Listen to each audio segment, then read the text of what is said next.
Hi, folks. This is Jack and John leading with influence again. Today, I'm doing the intro as opposed to Jack because today I'm going to interview Jack about her journey, how she ended up where she is now, and why she's on this podcast with me. So, without too much further ado, Jacqueline, what was your journey and how did you arrive here with me on this podcast? And I guess in a way, why should people be interested in hearing what you have to say? Well, yeah, my my journey started in Germany in a small town in a working class environment, and I had a nice sort of upbringing, although I saw around me all sorts of dysfunction, alcoholism, domestic violence. And from a very young age, I saw that people were helpless. And that was before I went to school. I just saw they were helpless. And I had this thought, it doesn't have to be like this. There's something else. And that thought obviously is repeating to today. And I'm very grateful that even though I was, raised in this sort of quite, full-on environment, my actual home was like a little safe haven and bubble. And it probably also sounds a bit worse than what it was, but the crime rate was quite high. And I always had sort of this sense that I wanted to learn and see something else. There was something more and something bigger. And my mom also encouraged me for that. And when I went to school, I was bullied and I was sort of not treated right also by the teachers. And in Germany, we have a school system where we have not just the high school, which I think is much better here in Australia than in Germany. We have different levels of schools, and if you don't get into high school, you can't go to university, and that was my aim. So they put on my report card that I'm not suitable for high school. Interesting. I ended up doing a master's. Anyway, so my mom couldn't get me onto high school. And I went into this, what's called middle school, and I completely lost my motivation. And I became almost aggressive, and my sort of performance plummeted. And there was this one teacher in mathematics, and I was always good in mathematics, and I really liked him. And he said to my mom, if you don't get her out of this school, she's going to become a problem. And my mom knew that. And we had sort of connection through my grandfather and my lineage, where we had a lot of people who were in monasteries and mystics and that sort of thing. And my grandfather was 5 years in a monastery before he married. And I'm very comfortable with monasteries. And I already knew about this one. And they had a boarding school for girls. So my mom sent me there. And it was an affordable school. We did all our housework and cleaning ourselves. And it was for me, even though I wasn't at home, it was what I wanted because they had an incredible school and the teachers were just amazing and they all had a lot of life experiences. They've been in different countries in the world. I'm not saying that missionaries is a good thing, but this is what they did. And they brought home a lot of wisdom. They had a huge library, a little bit like Harry Potter, not as beautiful, but a little bit like Harry Potter. And from that perspective, my whole school performance peaked. I was in my element. I could study and learn, and I experienced that somehow I could make things happen for me, even though I was in that poor school where teachers would come drunken to school and would discriminate me because my mom wasn't married. And somehow I made it out of there. And there is another point that I really learned that you can sort of attract things into your life. And I felt that I could do this. There was a sort of underlying sense there's more to life.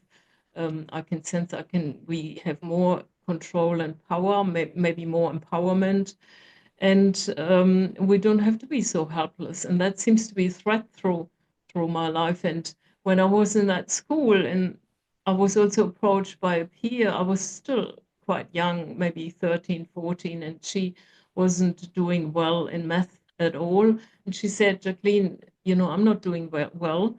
And if I fail one more assignment, um, then I have to repeat the class. So I helped her. And I said, of course I'll help you. And intuitively, I could sense it wasn't that she couldn't do it, it was that she had a blockage in her brain, in her mind. I could Hmm. sense that intuitively. And intuitively, I taught her in a way that she overcome this. And then she was so happy with the result. And I was like, wow, that went well. Um, and then I ended up with teaching the whole class. Everyone wanted to learn about math and the way I teach it. And I enjoyed it. I loved it. It was so good. So I what was just it said, about that? What was it about that when you taught that girl, or you coached her through that? Because it's a very early coaching experience through the block. What was it? it's a long time ago, and all I can say that I can intuitively tap into their blockages, and I could see it and sense it, and I just found a way of teaching her that was suitable for to her. It Right. wasn't so, the way it maybe was taught at school. I also was able to make it more fun and enjoyable, that she would lose the dreadfulness around it.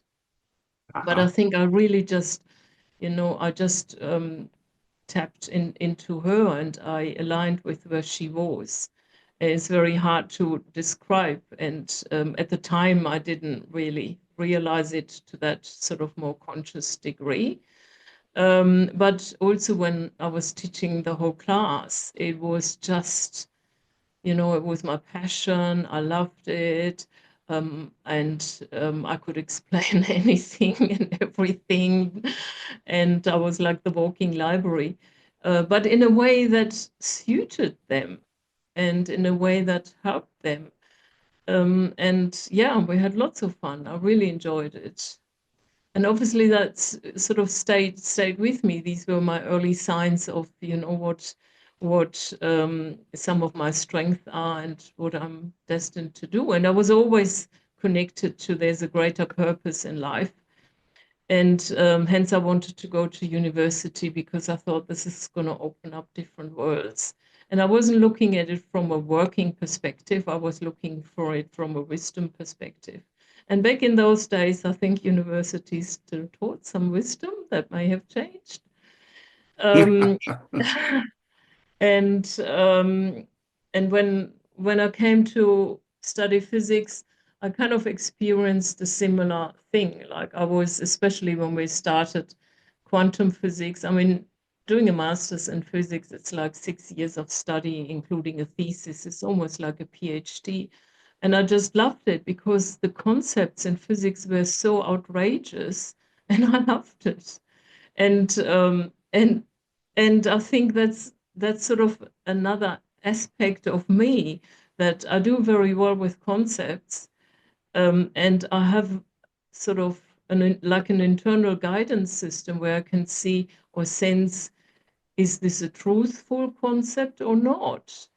Hmm. Is this resonating with me or not? That doesn't mean everything around it is true. But yeah, and I studied physics more from the mystical perspective because it has the dark sort of universe. And today I'm working with the psyche and the sort of maybe more spiritual aspects of people. And it's unknown, it's vague. It's often compared to as dark, and this seems to be my home. Uh, So you enjoy being in the question.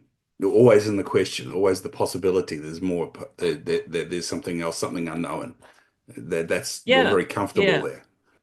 It is, and it is okay to explore the unknown, and it's okay to go there and Hmm. not be afraid. And I want to go there, and whatever I see, I want to bring it back and share with people. Because if, let's say hypothetically, I was an enlightened person, which I'm not, but hypothetically, I was, like one of these enlightened masters which has roamed the world.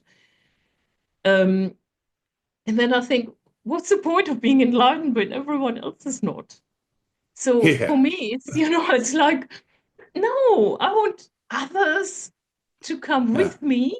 And I'm not saying I'm the light in the dark and I know everything. And then life becomes much more fun. And that's kind of, it comes back to me. Mm. And it comes back to seeing, when I was raised in this sort of working class environment where, people killed themselves in their despair. Mm. And I thought that no, no, no, no, we're on the wrong path there. Mm. Yeah, so when I studied physics, I'm the eternal student. Like I loved it.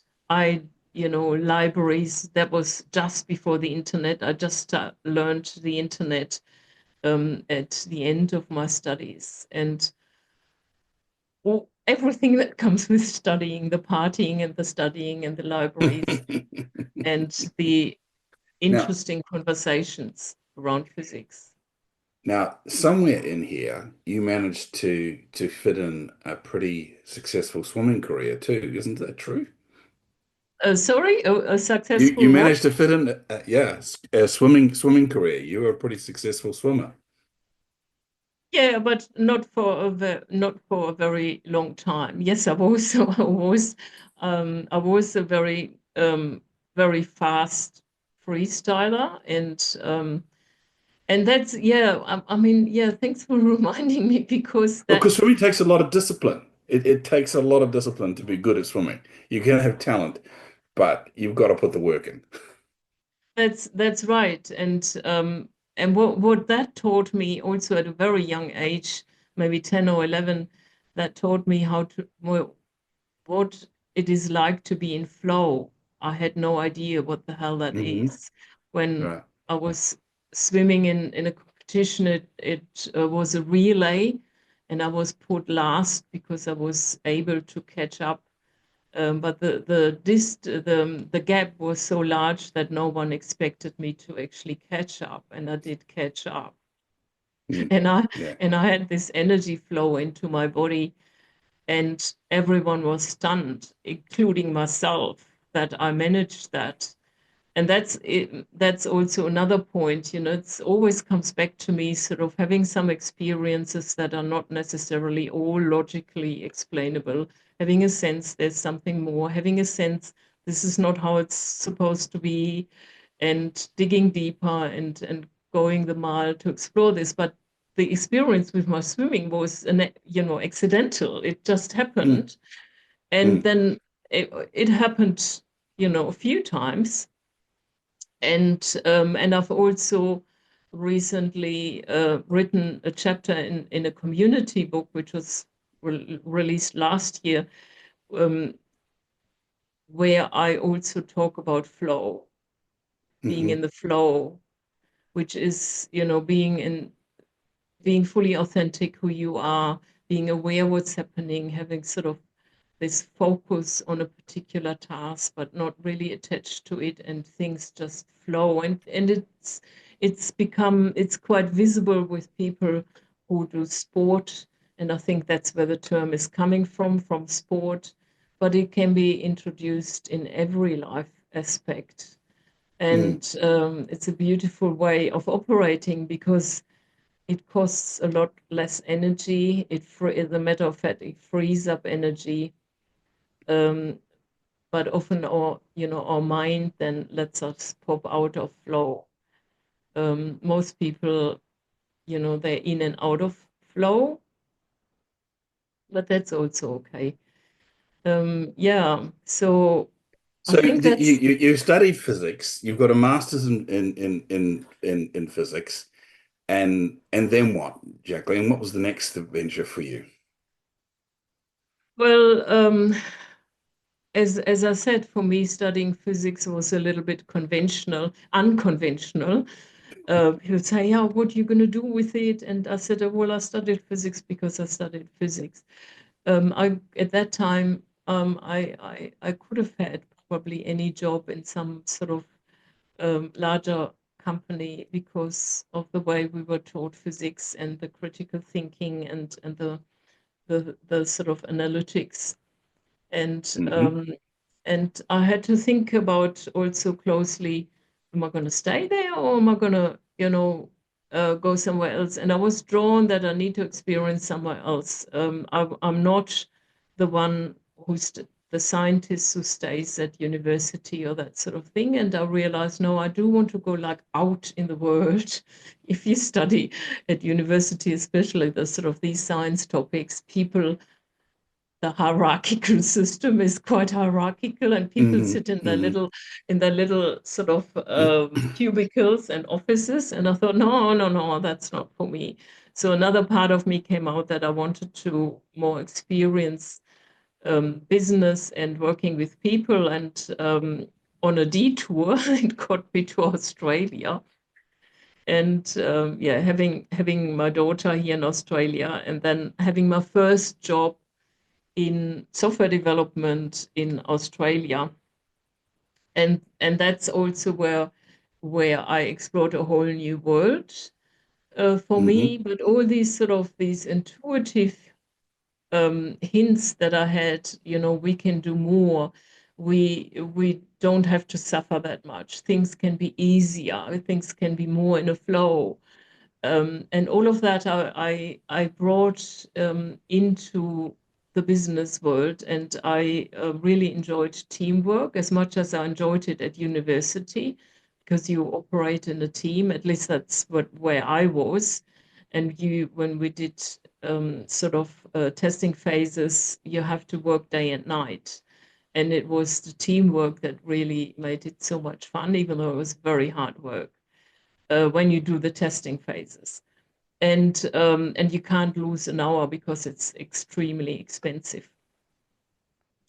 And yeah, so I really liked the corporate world. There was a lot to learn, a lot to learn about people, and I kind of really had this aptitude and the intention to grow into leadership roles, and I learned so much about it.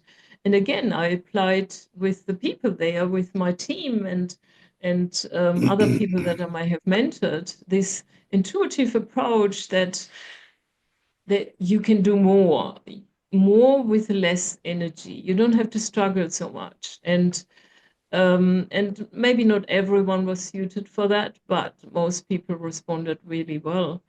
And basically, and I did a lot, a lot of personal growth and leadership seminars, and in the end, I became a director. I had my own department. I ran programs, and uh, and there were huge programs, and I ended up running one sort of 3-year program, which was probably 60 million, sorry, 40 million euro over 3 years worth. And we And you in were with while some run, big brand companies too, weren't you? yeah, I did. Yes, I Mm. did score very well. And that was also my intention. And I think I worked for some really good companies, and that doesn't mean that there's no dysfunction and no politics. And yeah, so I ran a very large program, which also at the same time needed a huge global transformation. And without the tools that I have today, we Yeah. we did we did all of this. But I had an amazing team of project managers working with me, and I got to see, if you get all the cogs right, and there's a lot to it. It's not that it's easy. You get all the cogs right, and you have a good team, and you know your team, and you work with your team, and you build the relationships, and they have the right skills. They have your back. And what I'm seeing today is that's not happening by a long stretch. This is very, very rare to see. And that's Because one of my missions. you're talking about building flow into a team, isn't that? Because when you get flow in the team, you get the premium result. You get extraordinary results because everybody is doing what they want to do. They're doing it because they're part of the team and they have the skills and the guidance, and so it's a matter of putting all that together, and that's not easy, Jacqueline. That's actually pretty No, tough. Most managers would struggle to achieve that. I agree, and I'm also owning that. I did the work for this, and it wasn't that I was perfect and everything was perfect. I fell on my nose many times. I had my own challenges, and I learned, and I picked myself up, and I learned, and and um, and I think it also brings a whole different distinction to thriving in a team, where a team can go through challenges, but they, enjoy the challenges and they have fun with it and they support each other. And I had those teams that, once we sort of were really up and running and the program was or project was on its way, people really enjoyed it. I mean, I had a waiting list of people wanting to join my team. I couldn't take them on. People who wanted to be a manager in my team or join the team in different capacities because they could see that work can actually be fun and successful and challenging. So And with the right people, it's amazing. you obviously clearly enjoyed your work there, and you did very well in that. And now you're working as an independent coach. And so I'm interested to know how that came about, how you left the corporate world to do what you're doing now. Um, I did get a sense that I need to work in a sort of different capacity because I sense there is a lot more on this stream of the unknown um, and being with people on their journey and the sort of everyday tasks of a program manager or director would deflect from that. So my sweet spot, even though I love the delivery and the strategies, my sweet spot was the one with people. And I didn't want to leave the corporate, but I always followed my inner calling from young on. And it was an inner calling that I had that knocked at my shoulder and said, "This is what you're going to do." And I went through quite, it was quite tough to go through this process because I didn't want to give up my job. And I said to the universe, I'm not giving up this job. This would be insane to do that and then walk into nothing or, and anyway, I lost my work. The whole department was dismantled through a merger. And I thought, okay, that's what the universe does. It Feather, feather, gives hammer, you, truck. it brings the hammer truck, and it also finished my relationship that I had at the time. It finished that off as well because that wasn't right either.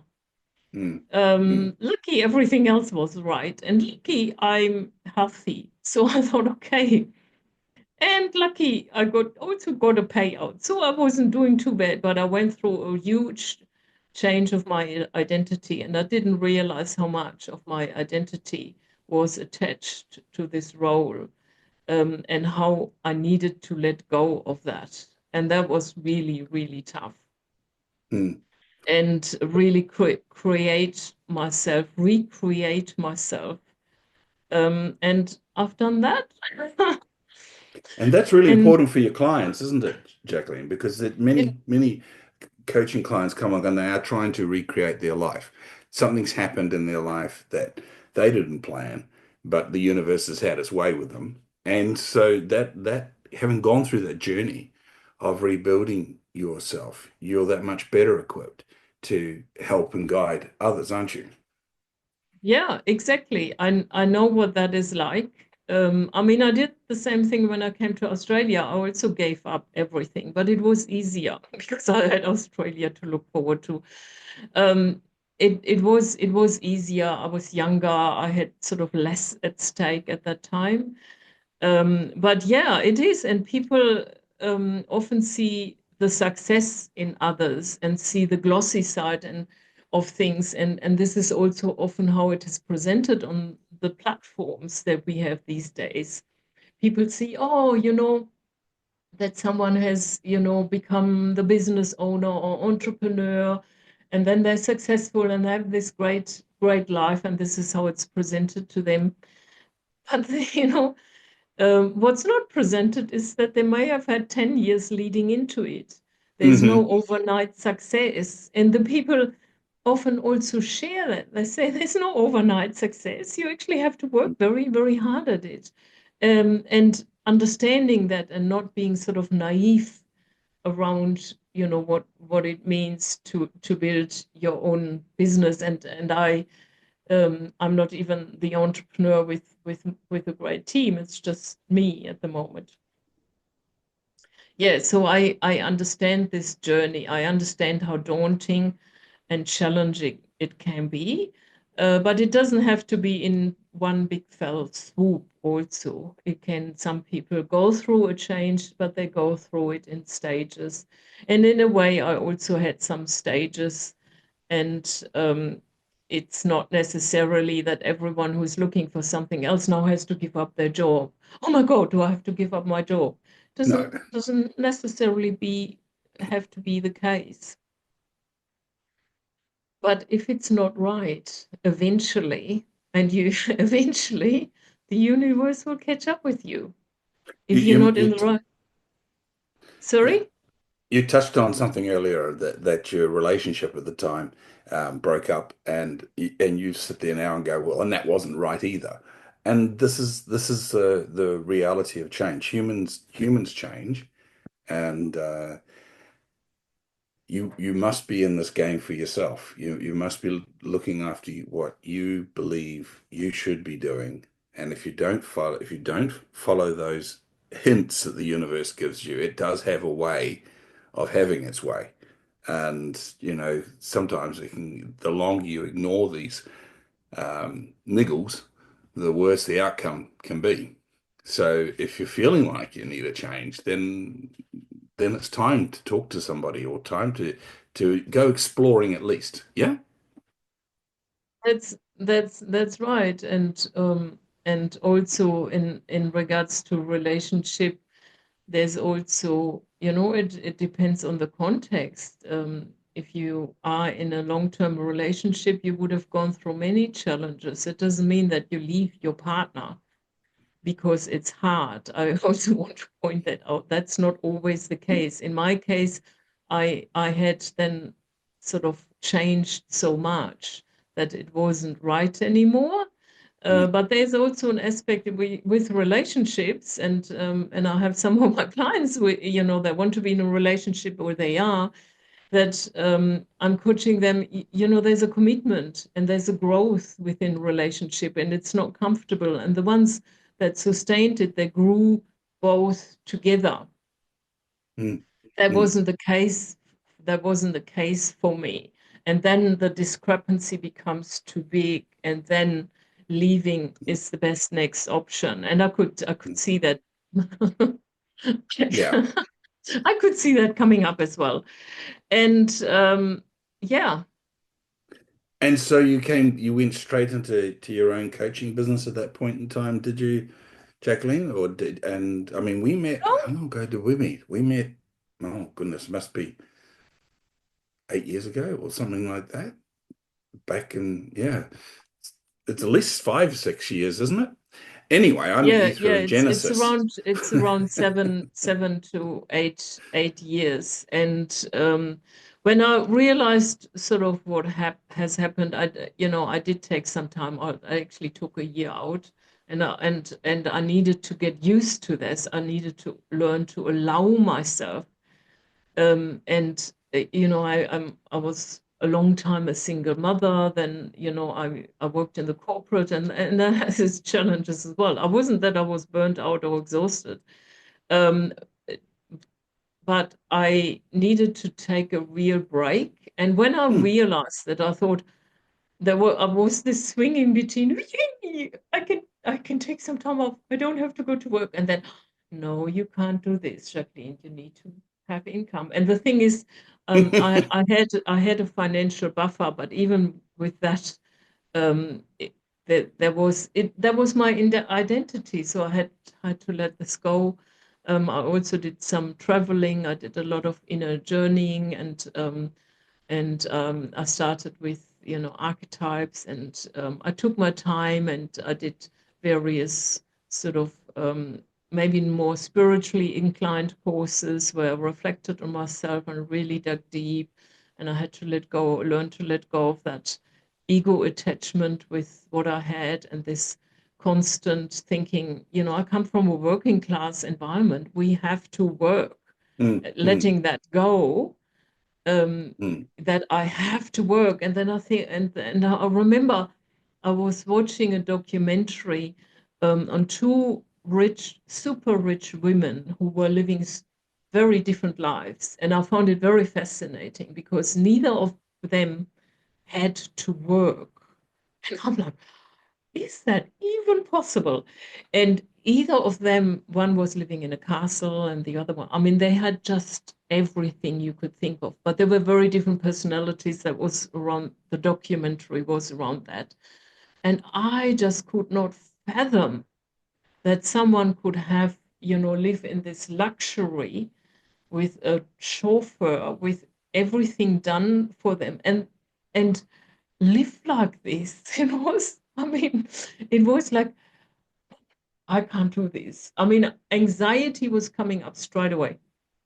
Anyway, that was a long journey. It may sound, oh, it's not a big deal. It is a big deal. And everyone I coach on this, they need to learn some attachments of their ego identification with certain aspects of their life, mm, to just mm. let it go and create something new. You have to let And it go to create something new.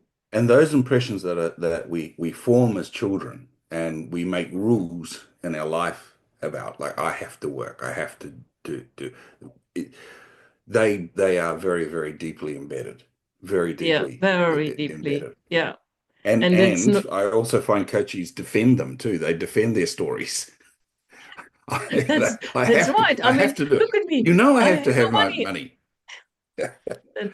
That's right. It's very deep because it's formed often in a very young age, and it's been repeated over and over again, Hmm. especially the working part. You're really quite the explorer and learning things. And I think that's very core to who you are, Jacqueline. You're always learning and being able to provide that information for your clients. Where did you go to next, and how did that lead into your coaching business? Yeah, so over the years when I started my coaching business, I obviously acquired coaching certifications and different modalities, so I have the tools. And I started small. I didn't wait until things were perfect. As soon as I tested very early, tested my courses, and brought them out. And that's one of the things that entrepreneurs also say: don't wait until it's perfect. Bring it out to the world before you polish it, test it, and see how people respond. And I could see people are responding. Hmm. Hmm. And I can also, I was at that time, now I know it, but at that time I was very convinced people are looking for something different. I mean, if you look out in the world, we can see that many of our systems that we have created are not working for us anymore. and people learning or understanding this is not the way to go. It makes us sick. We're too stressed. We're not eating the right things, and whatever.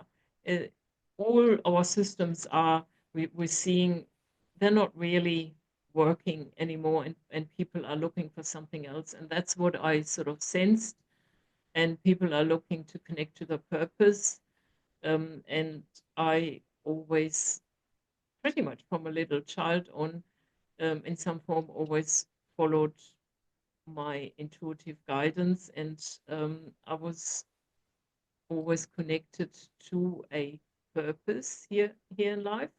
Hmm. And yeah, so now I coach people individually on their leadership aspect, on their being, how they how authentic and integrous they are around leadership. I also, when when necessary, I can coach on some of the traumas they have been through, and I've also learned that, and my intuitive guidance and the way I tap into people is a huge help with that. This is not my major focus, but I certainly have done it with people who had some severe trauma from their upbringing. And then I'm also running workshops, uh, and I do group coaching. That brings me back to my high school years when I, had the whole class sitting there and just asking me questions, which I still love when people come up with, how does this work? How is this? And I'm also not just giving the answers these days, because coaching is a bit different. You want them to find the answers. Well, you need Um, them to be independent when they walk away, don't you? This is part of what we're doing here that's in this right. podcast. We're trying to give people hints and tools, but they have to go do the work. That's right, and it's you know about equipping them so they can equip themselves and not Mm, forever and ever come back to me mm. for help. So yeah, so it's to guide them and mentor them and coach them to become empowered leaders. That even when things are challenging, and things are challenging, and we're being really disrupted in many ways, that they can take an empowered decision. That doesn't mean it's easy. Challenges go away, but there's a different stance if you act from being responding rather than maybe emotionally reactive.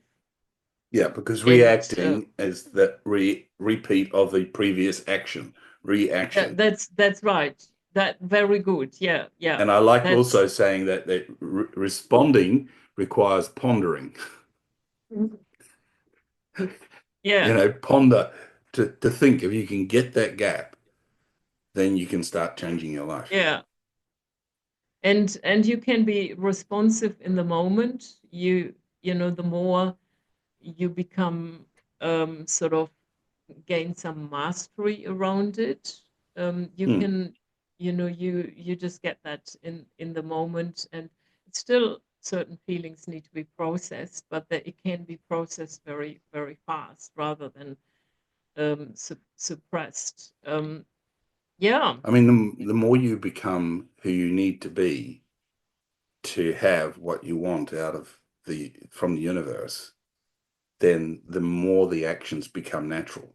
And so, yes, you can be very quickly responsive as opposed to reactive. And but at the same speed because it's who you are. It's natural for you.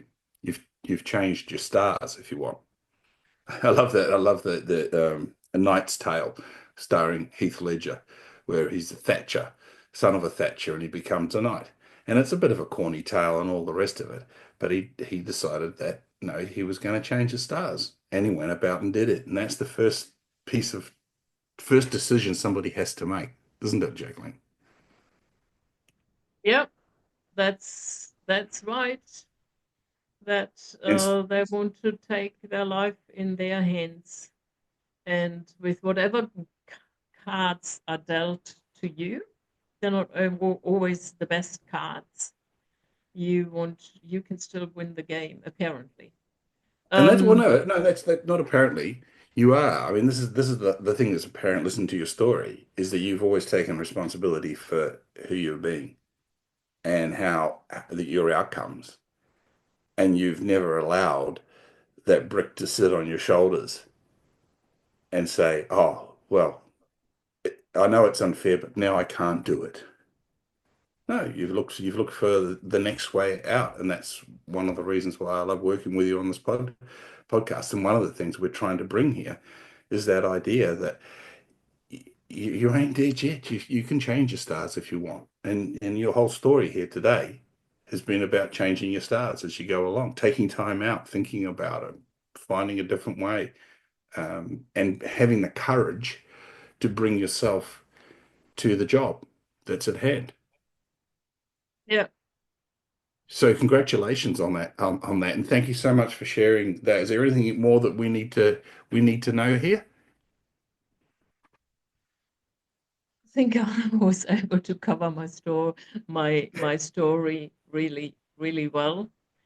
And yeah, I do very strongly believe that we can connect to a greater cause in life, and people have that connection. Sometimes the connection is cluttered or is a bit lost. It can also change. The cause in life can change. But Mm, we are here to make the world a better place for us and for others. And I think that's important to understand that everyone has that, and sometimes it's just a little bit, you know, gone under the carpet, cluttered, and it's gone lost. And I'm mm, here to help people to rediscover that and mm. step into this powerfully. Well, it's a pleasure to be part of that journey with you, Jacqueline, because we have this mission in common where we're about helping other people become enlightened as to what's possible. I put it in words as that I'm all about living in a world of enlightened citizens and leaders. And that doesn't mean they think my way. It means that they think and that they act their way to bring that into play because their unique beings are just as important as my ideas. And so that's where I go with my coaching is to encourage people to think about who they are, who is their unique self, and bring that out to the world because the world needs it. And I love the fact you bring yourself. Yeah. And the one who learns the most from it is me.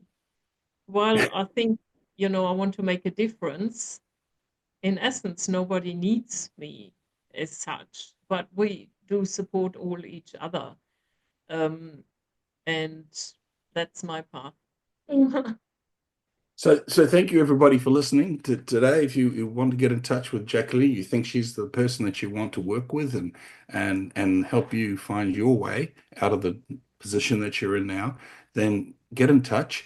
The buttons are all down below, and we'll be back next week with another edition of Leading with Influence and how you can be a Jacqueline. We'll talk to you then.